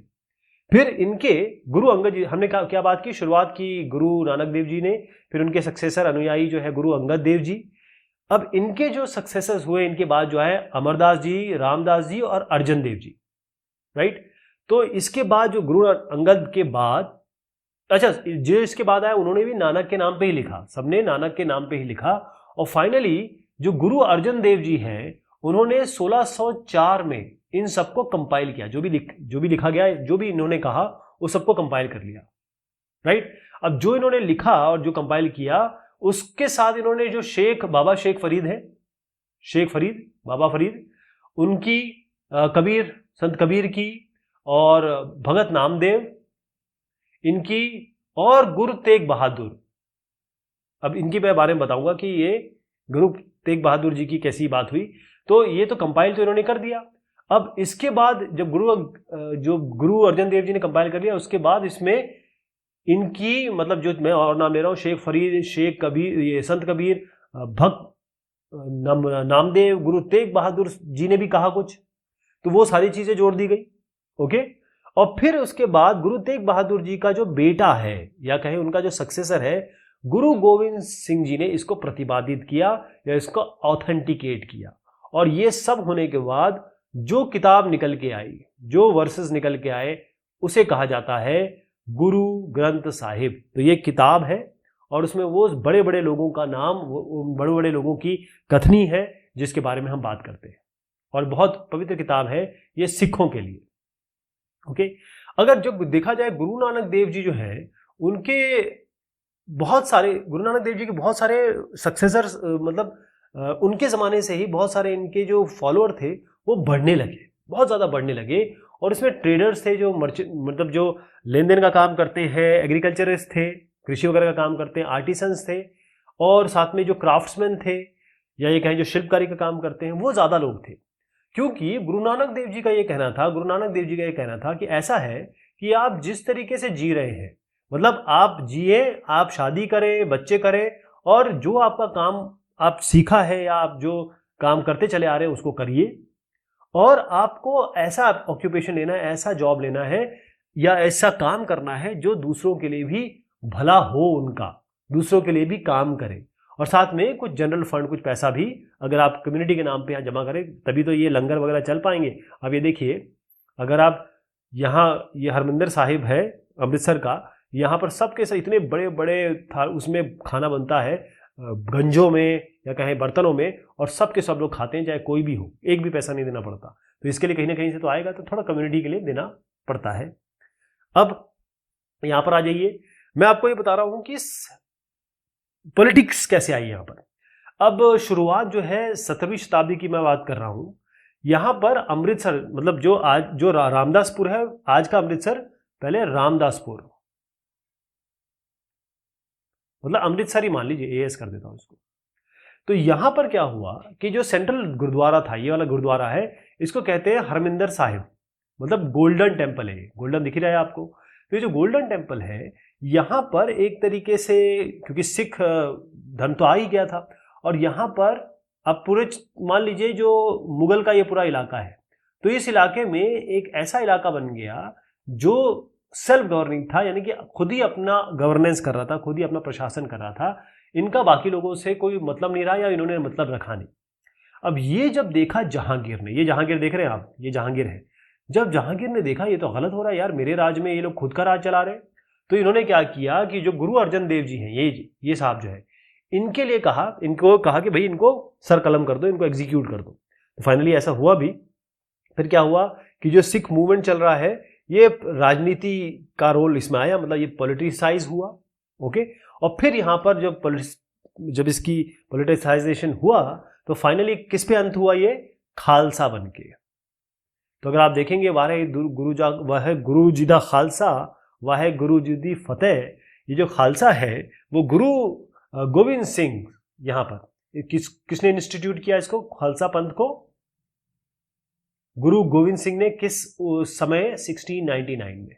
ठीक है। तो ये खालसा पंथ जो है, ये पॉलिटिकल एंटिटी बन गई। मेन चीज थी नानक जी की, वो ये कहते थे भाई कि एक भगवान होंगे, कोई भी एक, मतलब एक ही भगवान है, इससे ज्यादा नहीं है। पहली चीज तो ये हो गई। उन्होंने ये कहा कि जो कास्ट है, क्रीड है, जेंडर है, ये सब बेकार की बातें हैं। मतलब अगर आप किसी भी कास्ट के हो, किसी भी जेंडर के हो, किसी भी लिंग के हो, तो अगर आपको लिबरेशन पाना है यानी कि सत्य की प्राप्ति करनी है तो इसमें कोई फर्क नहीं पड़ेगा। पहली चीज ये था कि एक्टिव लाइफ जिए, मतलब वो लाइफ जिए जो जो चल रही है। मतलब आप माँ बाप की सेवा करिए, बीवी बच्चे पालिए, वो सब, और अपना काम करते रहिए। तो सोशल कमिटमेंट बहुत जरूरी है, सामाजिक जो आपकी एक जिम्मेदारी है वो आपको पूरी करनी है। तो इन्होंने इन सब चीजें जो बताई उसके लिए 3 शब्दों में अपनी बात पूरी की। वो है नाम, एक उन्होंने कहा दान, और एक कहा स्नान। नाम का मतलब ये था, सीधी सी इसका नाम का मतलब ये है कि भगवान का नाम जपना है आपको। दान का मतलब ये है कि आपको दूसरों की मदद करनी है, वेलफेयर करना है। और आप देखेंगे कहीं भी कुछ भी होता है तो सबसे पहले सिख लोग पहुंच जाते हैं मदद करने के लिए। फिर उसके बाद है स्नान। स्नान ये नहीं कि नहा लिया आपने बहुत अच्छे साबुन से, ना, दिल की, दिमाग की प्यूरिटी होनी चाहिए। तो आज जो इनकी जो टीचिंग्स है उसको, इसी को कहते हैं नाम जपना। दूसरा कहते हैं कीरत करना, बिल्कुल यही चीज है, नाम, दान और स्नान। और तीसरा है वंड चखो, मतलब आप जो ये 3 मैंने बताए कि इसमें सबसे मेन चीज क्या थी कि आपके बिलीफ सही होने चाहिए, आप वर्शिप करिए, एक गॉड की करिए, अच्छी ऑनेस्ट लिविंग हो, और दूसरे की मदद करिए आप। और अगर आप देखेंगे इनकी बहुत सारी चीजें वो कबीरदास जी से, रविदास जी से, दादू जी से, दादू दयाल जी से बहुत बहुत ज्यादा मिलती है। ये है खालसा पंथ। अच्छा, इसी समय, कॉन्टेम्पररी समय, मार्टिन लूथर, क्योंकि यूरोप में क्या क्रिश्चियनिटी तो आ चुकी थी और सभी लोग क्रिश्चियन हो गए थे और क्रिश्चियनिटी चल रही थी। लेकिन यहां पर क्या हुआ कि जो मार्टिन लूथर साहब है, इन्होंने देखा, 1483 से 1546 की बात है ये, मतलब इसमें ये जन्मे और इनका अंत हुआ। तो जो मार्टिन लूथर साहब है, इन्होंने देखा कि ये जो रोमन कैथोलिक जो चर्च है, इसमें बहुत सारी ऐसी चीजें हो रही हैं जो गलत है, जो बाइबल के अगेंस्ट है। जो बाइबल में कहा गया ना, बाइबल जैसे जैसे भी हमने देखा कि गुरु ग्रंथ साहिब है, बहुत इंपॉर्टेंट बुक है सिखों की, इस तरीके से बाइबल क्रिश्चियन लोगों की है। तो इन्होंने देखा कि जो बाइबल है उसकी चीजें ये कैथोलिक चर्च वाले ठीक से कर नहीं रहे हैं। ये देख रहे थे कि इसमें एक इंटेलिजेंस करके है, एक प्रक्रिया थी इंटेलिजेंसेस की, या कहें कि अगर आपने कुछ गलत काम किया है, आपने कोई क्राइम किया है, तो अगर आप चर्च को पैसा देंगे तो आप बच जाएंगे। मतलब you will get forgiveness from since. इसका मतलब क्या है, भाई आपने किसी को मार काट भी डाला तो भी आप पैसे देके बच जाएंगे। तो मार्टिन लूथर किंग साहब ने कहा ना ना, ये सब बिल्कुल गलत है। तो इनकी बातें जो थी, इनकी जो टीचिंग्स थी, उस जमाने प्रिंटिंग प्रेस हो गई थी, तो इन्होंने सब यहाँ पर प्रिंटिंग प्रेस का बड़ा फायदा उठाया। अपनी चीजें इन्होंने एक तो लोकल लैंग्वेज में लिखवाई, एक क्योंकि हर चीज लैटिन में हो रही थी, इन्होंने लोकल लैंग्वेज की, साथ में उन्होंने जर्मन में भी इसको कन्वर्ट किया, ट्रांसलेट किया। तो अपनी चीजें इन्होंने पहुंचाई। और बहुत सारे जो आज प्रोटेस्टेंट है, बेसिकली हुआ क्या कि ये ऐसे कैथोलिक चल रहा था, फिर इनके विचारों से कई जो है, जो चर्च और इस धर्म में जो गलत हो रहा है उसके लिए प्रोटेस्ट करने लगे, वो प्रोटेस्टेंट बन गए। और फिर ये कैथोलिक जो जो चल रहा है वो चल रहा है। तो इसीलिए आप देखेंगे क्रिश्चियन में 2 सेक्ट है, एक प्रोटेस्टेंट है, कैथोलिक है। तो इस तरीके से फिर आज जो प्रोटेस्टेंट है वो ये मानते हैं कहीं ना कहीं वो इनके विचारों से प्रेरित थे। तो ये बात हुई इस चैप्टर की। बहुत शुक्रिया, बहुत मेहरबानी आप सभी की।